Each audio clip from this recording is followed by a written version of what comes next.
É isso.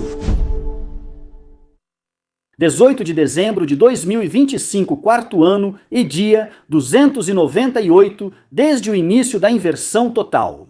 Sejam muito bem-vindos, eu os recebo. Voltando ao relatório diário da situação. No relatório de hoje, vemos uma nova violação de fronteira em território da OTAN por forças russas. Relatos constantes de desinformação russa sobre Kupiansk, ganhos territoriais em Pokrovsk e medidas defensivas mais rigorosas da frota do Mar Negro em Novorossiysk. O Ministério das Relações Exteriores da Estônia relatou soldados russos em seu país que cruzaram a fronteira ilegalmente. A Estônia é um membro da OTAN, então eles entraram de fato em território da OTAN. Hoje, a polícia e a guarda de fronteira da Estônia relataram um incidente na fronteira com a Rússia, na área do dique do rio Narva. De acordo com isso, 3 soldados russos cruzaram ilegalmente a linha de contato e avançaram temporariamente para o território soberano da Estônia. Patrulhas da Guarda de Fronteira estoniana reagiram imediatamente. Logo depois, os russos voltaram ao seu território. A Estônia anunciou que irá abordar o incidente em nível oficial. Está marcado para amanhã um encontro entre representantes de fronteira dos dois lados, onde será exigida explicação. O Ministério das Relações Exteriores da Estônia convocará o encarregado de negócios da Embaixada Russa em Tallinn. O lado estoniano considera o incidente uma violação das regras de fronteira e, por isso, ele está sendo tratado diplomaticamente pela OTAN. Acho que isso vai acabar em nada, assim como das outras vezes em que aviões russos vagaram pelo espaço aéreo da OTAN. Drones sobrevoam aeroportos ou fazem provocações similares. Ontem, a tripulação de um helicóptero Mi-24 do 12º, Brigada Independente de Aviação do Exército da Ucrânia, perdeu a vida ao tentar repelir um ataque russo. Outros detalhes sobre o local e as circunstâncias da missão não foram divulgados. Mas com a frota de helicópteros limitada, isso é claramente uma grande perda, o que entendo bem. A notícia diz que eles tentaram repelir um ataque russo. Que tipo de ataques russos podem ser repelidos dentro do território ucraniano? Fora da linha de frente? Sim, principalmente ataques de drones. Ou seja, eu posso imaginar que foi como das outras vezes, também quando os ucranianos perderam suas aeronaves. Ou seja, eles derrubaram um drone que explodiu de perto e levou o helicóptero junto para a morte. Na noite passada, mais um petroleiro russo foi atacado. Segundo as autoridades regionais, ele está afundando na região de Rostov. O governador informou que no incidente, 2 membros da tripulação foram mortos e outros 3 ficaram feridos. Drones de reconhecimento ucranianos identificaram 2 sistemas S-400 a cerca de 50 quilômetros dentro da região de Belgorod, na Rússia. Segundo informações ucranianas, drones de ataque foram então utilizados, atingindo e conseguindo destruir ambos os sistemas de lançamento. Tudo isso também pode ser visto em vídeo e nesta imagem aqui. Uma confirmação independente, é claro, não existe, mas como eu disse, nós temos o material em vídeo. Mais uma vez, a propaganda estatal russa relata a suposta tomada de Kupiansk.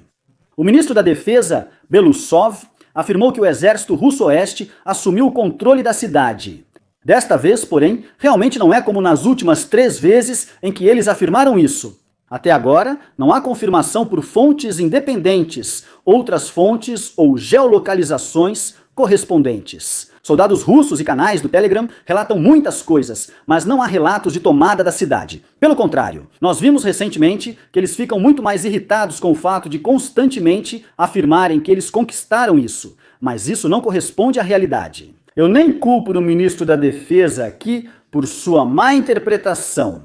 Cada um relata sucessos como quer, e desde o comandante de brigada, os demais só sabem da linha de frente por ouvir falar. Nenhum russo citado esteve na linha de frente ali.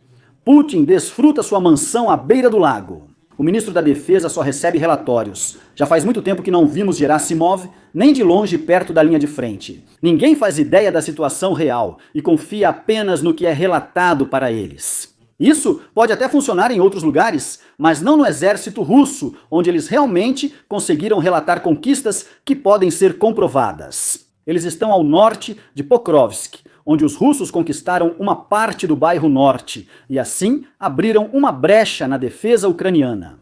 Também ampliei um pouco a zona cinzenta mais ao norte, na altura da 155. A brigada sempre simulou combates ali.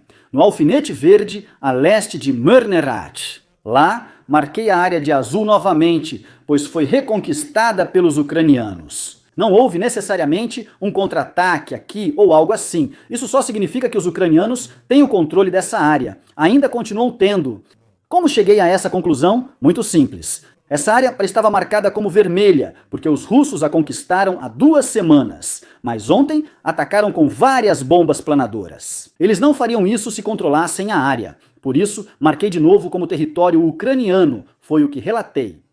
Unidades russas afundaram deliberadamente várias barcaças ao longo do porto naval de Novorossiysk para bloquear fisicamente o acesso ao porto.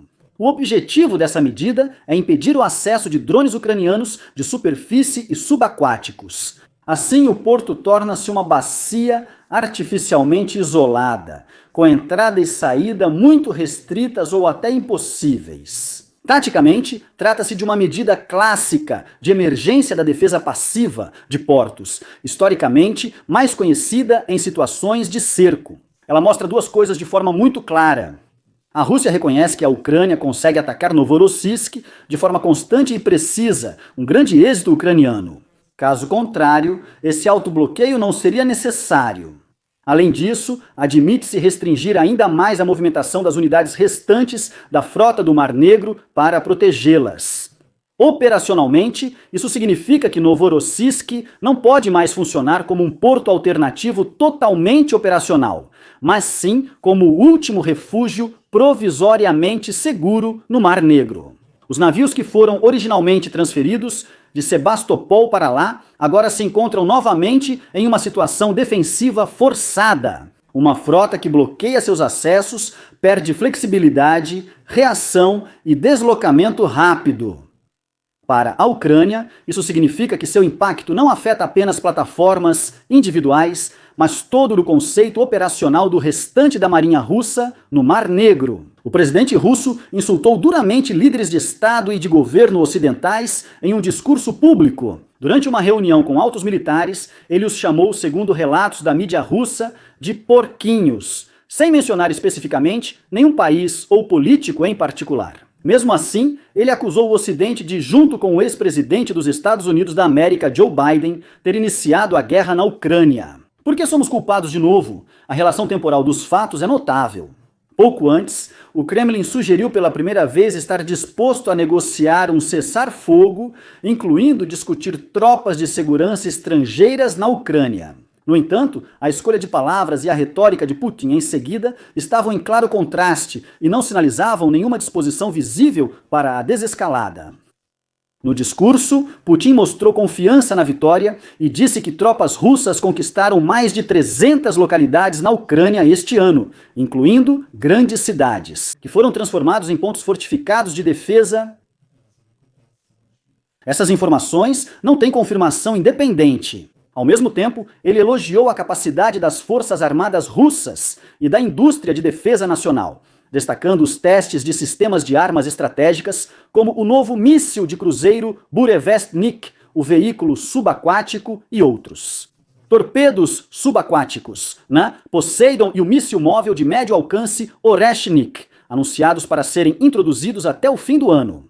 A Rússia não começou o conflito, mas está apenas tentando terminá-lo. Uma afirmação que contradiz a invasão russa à Ucrânia em fevereiro de 2022. Medvedev foi ainda mais radical. Ele também afirmou que podemos enfiar nossos planos de paz no traseiro. Então, dá para ver claramente que eles não conseguiriam lidar com a paz ou simplesmente não têm interesse nisso. E, na verdade, com razão. Se eu fosse a Rússia, também não aceitaria isso sem ameaça ou pressão.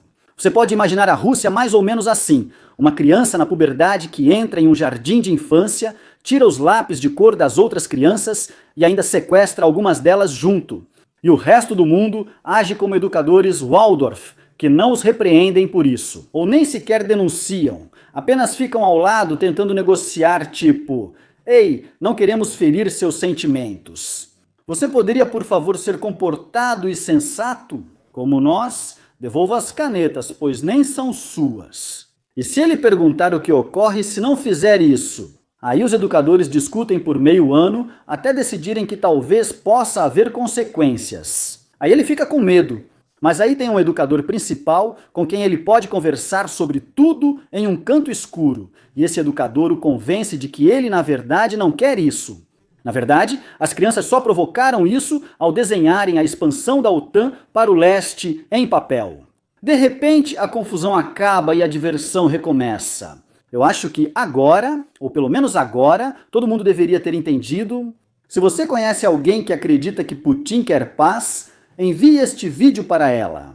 Não importa se é amigo, conhecido ou presidente de partido. O espaço aéreo sobre a Crimeia está ficando cada vez mais inseguro para os russos. Serviço de segurança ucraniano relata ataques à tecnologia militar russa na base aérea de Belbek, na Crimeia. De acordo com informações ucranianas, um caça Mikoyan Gurevich, 31-2 radares Nebo SVU, um radar 92N6 do sistema S-400 e um sistema antiaéreo Pantsir S-2 foram atingidos. Com isso, o ataque teria uma alta relevância operacional.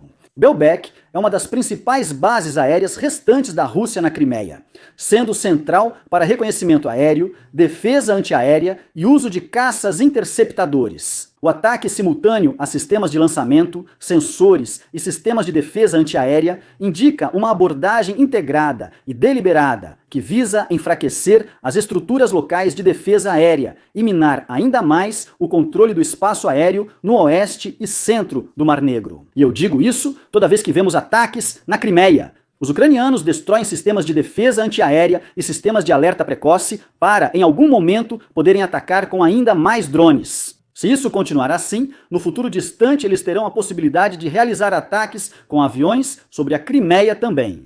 Isso pode não parecer importante, mas ataques na Crimeia se tornam ataques pelas costas dos soldados na linha de frente. Agradeço especialmente aos membros do Algo Crew, em especial ao Tenente-Coronel Renek, Roberto Siller e Dietrich. E assim, como sempre, agradeço por ouvirem. Não esqueçam de se inscrever, deixar um like e comentários, e até o próximo Boletim de Situação.